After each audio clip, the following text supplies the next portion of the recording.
So it's time now for the morning trade, and we take a look at Chewy. Chewy's shares hit a 2-year high on Friday. They're up 100% over 1 year. But Mizuho expressing some concern and downgrading this stock. I mean, you have JP Morgan a little more bullish. There's a loyalty aspect for Chewy. There's a pharmacy business. I want to get details on this. Marley Kayden, Schwab Network contributor, is joining us with details on Chewy. Good morning, Nicole. Yeah, Chewy took that downgrade from Mizuho, like you said. Shares looking down about 2.5% right now. But like you said, in the past year, up 107%. Now, Mizuho does say they are still positive on the long-term trajectory for Chewy. They did also raise their price target with that downgrade. They're up to $47, up from $43. But they said that they think the current setup into their earnings Wednesday before the market opens and their trajectory after the first quarter are increasingly less attractive. That's a quote. They called it increasingly less attractive. They also removed their top pick status. They said that they think that their customer and revenue growth trends are already well known at this point and are already fully embedded in expectations from the street. So that was the reason for the downgrade, but also the uptick in that price target. As for their earnings, expectations right now for EPS 34 cents, which would be up just almost 10% year over year. For revenue, they're looking at $3.08 billion. That would be a 7% increase year over year. And also, they already know they're seeing a huge uptick in their customer base, expecting that to see active customer growth rise 3% year over year to 20.6 million. That auto ship feature they're offering, that subscription service, a big driver that every analyst is mentioning. 80% of their sales come from auto ship customers. So that is where a lot of this analyst loyalty is coming from, Nicole. And you mentioned JP Morgan has an overweight. They have a price target of 36. B of A rates them a buy. Their price target is much higher, 49%. They're also citing them as a top pick for a mid-sized tech stock because they're able to navigate that tariff uncertainty, because there is quite a bit of certainty in those auto ship customers. They're already known. So it does offer a little bit of safety in these uncertain times. So as I'm looking at the price targets, none of them are higher, at least in this first page, are really higher than where we are now. You know, the question is, even with a strong loyalty brand, is the stock really overpriced, right? And that's what we'll have to look going forward on this name, because I'm seeing $43, $46, et cetera. And this stock is trading at $47 today. Yeah, I think B of A is the only one with a target above. They're at 49 is their target currently. Jefferies is lower. JP Morgan is lower.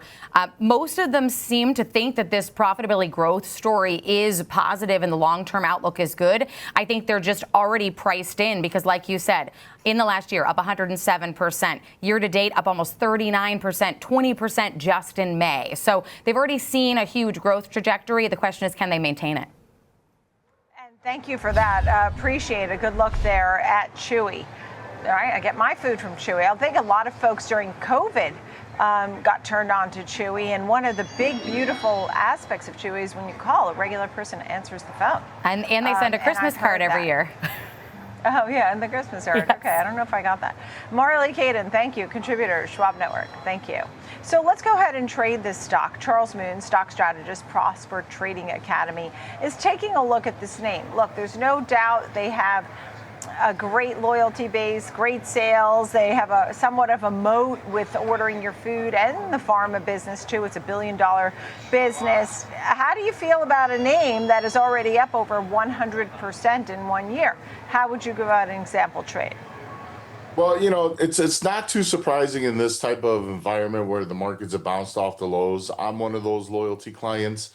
In fact, my youngest pup's birthday was last week. They actually sent a gift card and a handwritten note wishing him a happy birthday. So Chewy's customer service is, you know, undeniably, in my opinion, the best in the business. That's how they keep their loyalty brands. But, you know, when we get into a mode where, you know, earnings is going to be a play, valuations is always a concern. And with this recent run up, you know, with Chewy, I have some concerns as well. Now, I love the trend. I love the strength in this name. I love the demand. But I think that for this, you know, earnings play, a strangle is going to be the play here. I like the 51 call, 46 put. I'd be looking to take profits at around 50% or exiting regardless of up or down on the trade by the end of the week. This means that the overall risk exposure shouldn't be more than 50% of your position. The position should cost you, if you're taking one contracts aside, somewhere around $400. So it's not, cash intensive, but there's some great potential here. One, if we talk about valuations being too frothy and they disappoint, there's going to be a very quick correction. This is where I could see Chewy really break down as low as around $40 to $38, and that really puts them in that sweet spot zone to take profits on the puts. But if they actually surprise and catch, Wall Street off guard in terms of valuation, as we see with these price targets being centered around where the current price is, this is where they could jump to the three-year highs, which is around 52. And if there's enough upside momentum, obviously depending on where they're trading at leading into earnings, they could get as high as $60. So, I'm expecting this earnings report to be a little bit more volatile, a little bit more crazier than past history, just because of the valuation aspect. All right, and happy birthday to your pup. Very cute. Tell us about your market thoughts on the action that we're seeing so far. I mean, are you feeling more bullish? We did have Citigroup raising their year-end price target to 6,300 this year, 6,500 possibly next year. So you're seeing some bullishness on Wall Street. Some of your thoughts?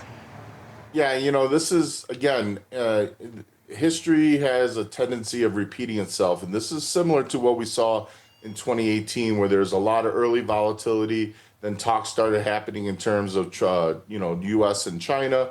And, for me, as long as the talks are going in the right direction, in positive steps, us being so close to all-time highs, I feel that once a deal is actually going to be made, we'll see a risk-off move.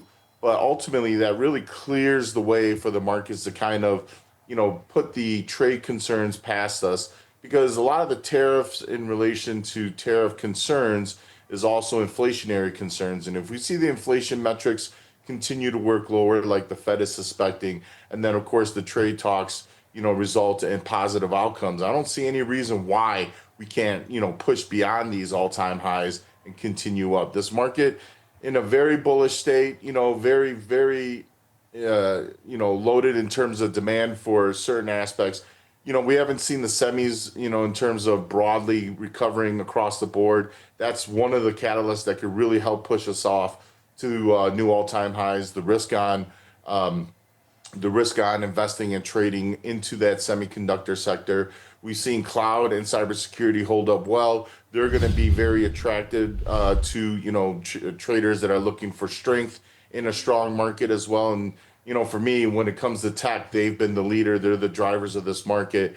The question is, will the Mag 7 participate? In my opinion, without a shadow of a doubt, names like Amazon is going to benefit greatly from these tariff news. So I fully expect the markets to be pushing and continue to push to the upside as long as these tariff talks are working in the right direction. So new highs, catalyst is tech. You like names like Amazon. I mean, if someone tried to avoid tech, would that be a huge mistake? I mean, what portion of your investments should be in tech? I mean, it would be a big mistake to avoid tech altogether? I wouldn't say it's a big mistake. It really depends on the risk profile and risk tolerance of the investor. Certainly the most volatility is going to be centered around tech, but the greatest returns as well. We've seen, the demand of retail increase, especially since COVID times in these tech names. Darlings like Nvidia, Meta, these names are just not going to slow down at any point. Especially with Meta. Meta's such well, I don't know how you could say they're underrated, but they're, in my opinion, one of the, if not most powerful companies in the world.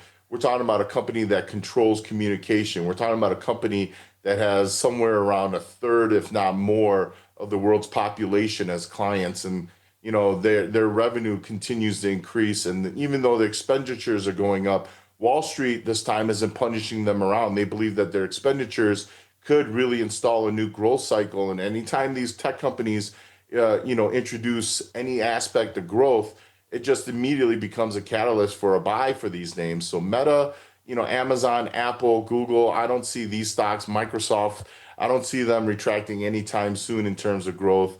The AI cycle is here to stay, and I'm a real big believer in it, and I believe that's where their big catalyst for growth is really going to come into the picture. All right, Charles Moon, Prosper Trading Academy, great to see you. Thank you so much. Appreciate it.